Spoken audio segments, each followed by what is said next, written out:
Chapter 1. Parents determine the emotional and mental capabilities of their children.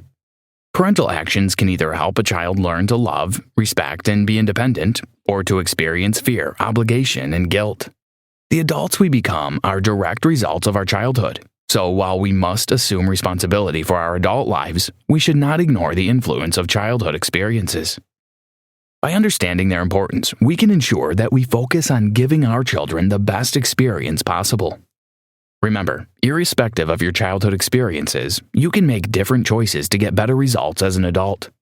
There is a long list of toxic parents, but they can be classified into the following groups: inadequate parents who make their children perform adult duties, hovering parents who control every minute of their children's lives, alcoholic parents whose children have to clean up after them, emotional abusers who use derogatory remarks that rob their children of self-confidence, physical abusers who take out their anger on their children, then blame them for it, sexual abusers who destroy their children's innocence through overt and covert sexual overtures and acts.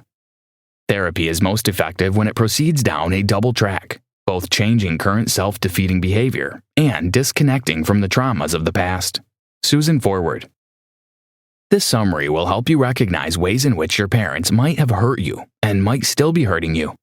As a parent, you can choose a different strategy for parenting to ensure a positive and secure upbringing for your child.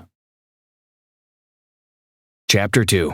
Toxic parents can be put into different categories based on the pattern of their negative behaviors. There are different types of toxic parents, but regardless of type, their children are left with damaged self-esteem and a sense of worthlessness that often leads to self-destructive behaviors and inadequacy. Godlike parents. They are assumed to be perfect in the eyes of a child. Two cardinal thoughts that children with godlike parents have are, "I am bad and my parents are good," and "I am weak and my parents are strong." These beliefs allow you to avoid facing the painful truth about your godlike parents. This denial is a psychological defense that makes you forget what they did to you. For some, denial takes the approach of pretending, but for others, certain events never even happened. It takes a more subtle approach for others through rationalization by using good reasons to explain away what is painful and uncomfortable. The inadequate parents.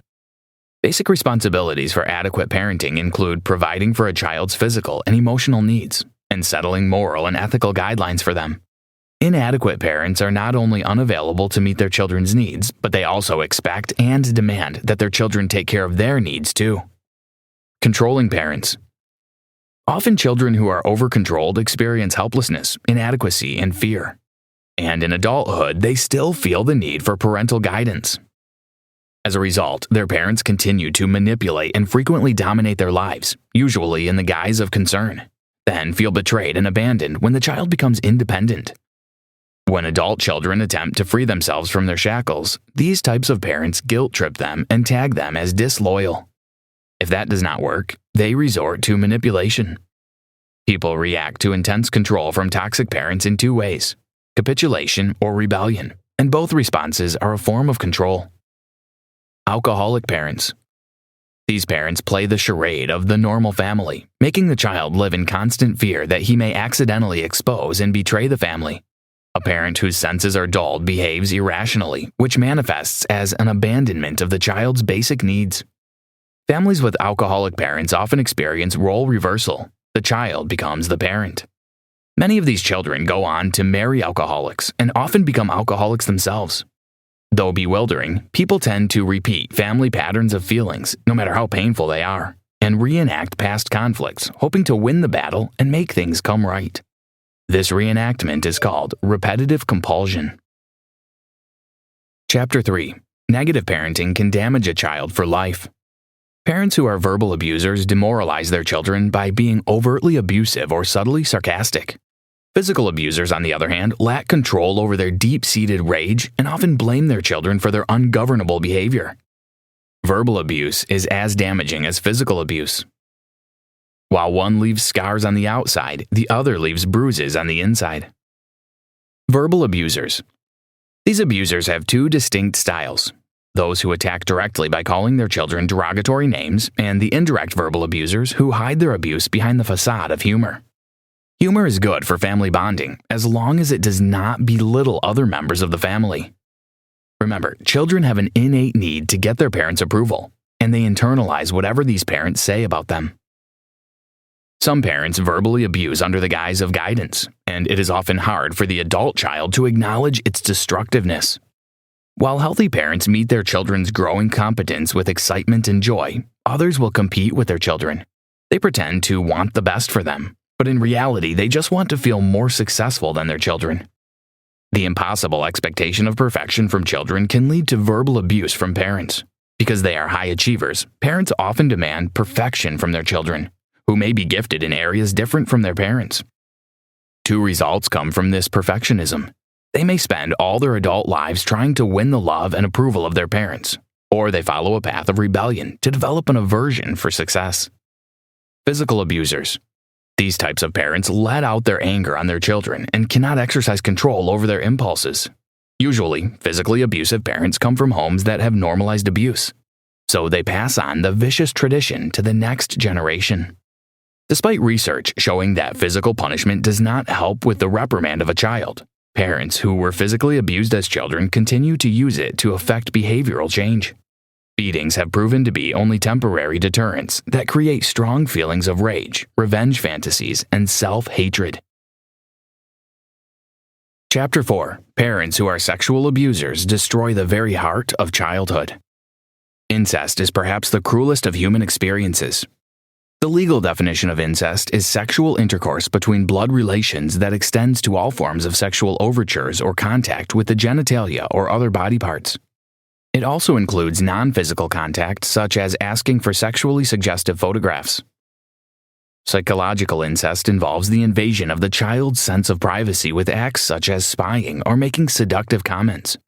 All these behaviors are kept secret, and the aggressor can be anybody perceived to be a family member. Children are often coerced psychologically with threats of bodily harm, public humiliation, and abandonment. Some aggressors may even resort to physical violence to force their victim to submit. Victims of incest remain silent for fear of getting hurt and breaking up the family. Some never speak up because they fear no one will believe their horrible secret, yet it overshadows their lives, isolating them. They feel bad, dirty, damaged, ashamed, and often internalize blame. Incest victims can survive their early traumas by mounting a psychological cover-up, pushing these memories far beneath conscious awareness. Difficult memories often come flooding back unexpectedly because of some life events. Adult victims of incest have a difficult time with love relationships and feel disgust at the thought of sex. While some may lose themselves in the haze of alcohol and drug abuse, others allow themselves to get overweight to keep the opposite gender away. And they also may develop an illusion of strength and power. Adults who suffered sexual abuse need to seek help from professionals. A therapist-led support group might also help to tackle the problem. When surrounded by people talking about similar feelings and experiences, isolation begins to fade. Did you know? Studies and data, including those from the U.S. Department of Human Services, show that at least 1 out of every 10 children is molested by a trusted family member before the age of 18. Chapter 5. You can reclaim your life from your toxic parents. Now that you have learned the different types of toxic parents, the focus will shift from what was done to you to what you can do for yourself to reduce their power over your life.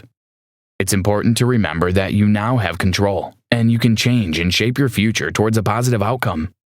It doesn't have to be how it's always been. Most people believe that forgiving those who have injured them, especially parents, is the first part of the healing process. But more often than not, many don't feel any better after forgiving. They still feel bad about themselves, and their symptoms persist.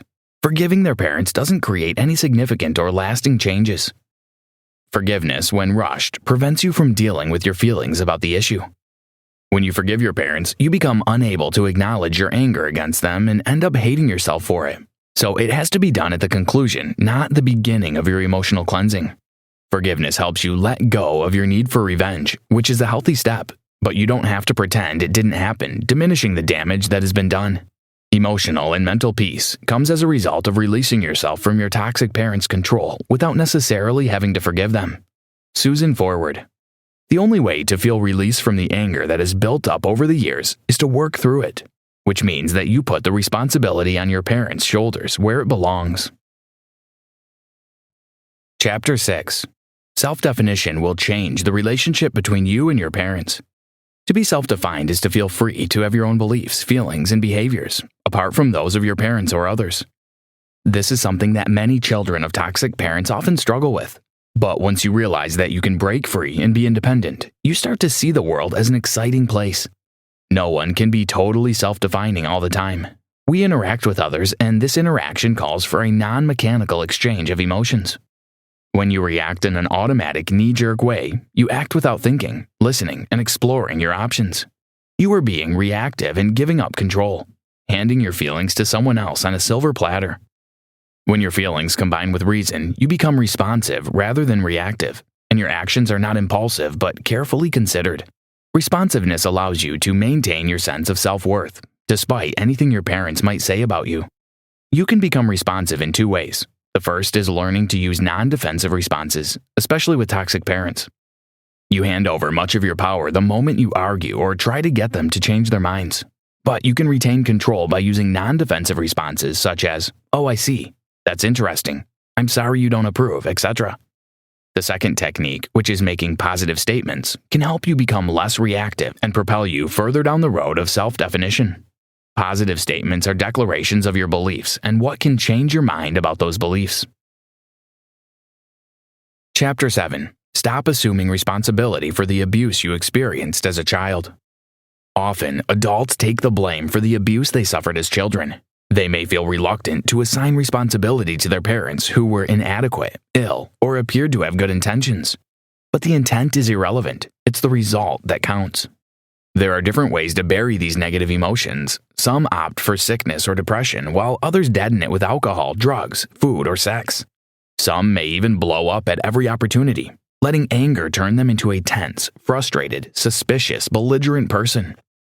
All these are ineffective methods of dealing with anger and will not set you free from parental control. There are healthy ways to express your anger without violating your values or betraying yourself. Here are some ideas. Do not judge your feelings when you get angry. Let out the anger on something like a pillow, a photograph, or talk to someone you trust. Avoid verbal abuse at all costs. Engage in physical activities that can help release tension from your body. Increase your physical activity. Do not describe yourself as a bad person because you're angry. Let your anger provide you with information about yourself. It's also important to identify what you missed in your childhood to be able to grieve properly. Losses in childhood can include loss of trust, joy, innocence, love, and safety. If you were raised by toxic parents, the chances are high that you've ignored these losses. Ignoring them does not prevent them from taking a toll on your sense of self-worth. Stop trying to avoid the pain and work through it to heal.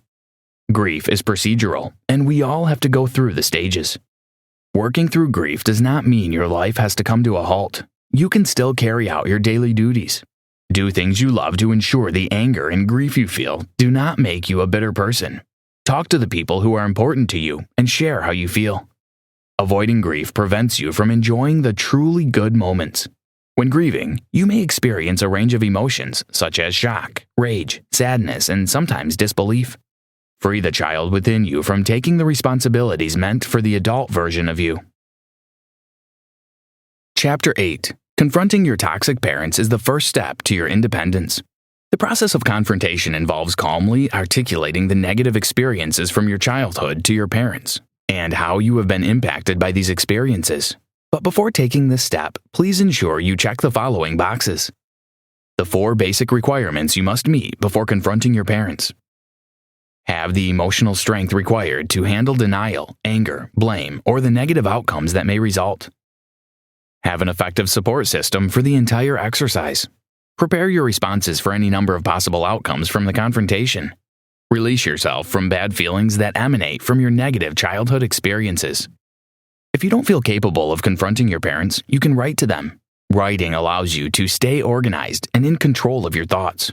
It also allows your parents to process the content and respond more meaningfully without allowing emotions to get in the way. Your letter should reflect the following thoughts: what they did to you, how you felt about it, how it affected your life, what you want them to do now. Where this confrontation happens is not as important as how it happens. Toxic parents are likely to deny or attack you as being ungrateful. Be prepared to respond, not react, to whatever they say or do. Some parents avoid confrontation at all costs. Therefore, it is also important to know when confrontation is impossible Some confrontations are quiet, others are explosive. But one thing is absolutely certain: nothing will ever be the same. Remember, stand your ground during confrontation, irrespective of how your parents react. Decide the kind of relationship you can have with your parents after the confrontation. If your parents have shown some capacity for understanding your pain and are willing to continue discussing and sharing feelings and concerns with you, there's a good chance that you will be able to build a less toxic relationship with them. However, if your parents show little capacity for change, you may decide that the healthiest thing for you to do is to stay in contact with them but on significantly less demanding terms. The last option is to give up your relationship with your parents altogether for the sake of your well-being and emotional health. Conclusion: it's important to remember that nobody will change unless they want to. So let go of the struggle to make toxic parents change and the childhood fantasy that they will one day see how wonderful you are and give you all their love. Allow your parents to be who they want to be and focus on building yourself from the ground up. The key is to be a better person who has removed the childhood toxins. When you truly let go of the struggle, you will find that you no longer feel the need to sabotage your life. It is also important for you to redefine love. Being raised by toxic parents will often make you have a lopsided view of what loving means and how it feels. True love does not have any negative emotion associated with it and creates freedom and responsibility. Focus on seeing the positive side of love and nurture the relationship you have with yourself first and foremost. It really is true that once you love yourself, you're capable of loving and receiving love. You feel safe, stable, warm, and peaceful when you show and experience genuine love. Understanding love helps you see that your parents didn't know what it means, much less how to express it. As you acknowledge their limitations, you open a door in your life for people who will love you the way you deserve to be loved. Try this. Be more emotionally available in your relationships. Determined to break the cycle of toxicity. You can make a list of those you have hurt and apologize to them. Lastly, don't shy away from therapy if you are in need of professional help.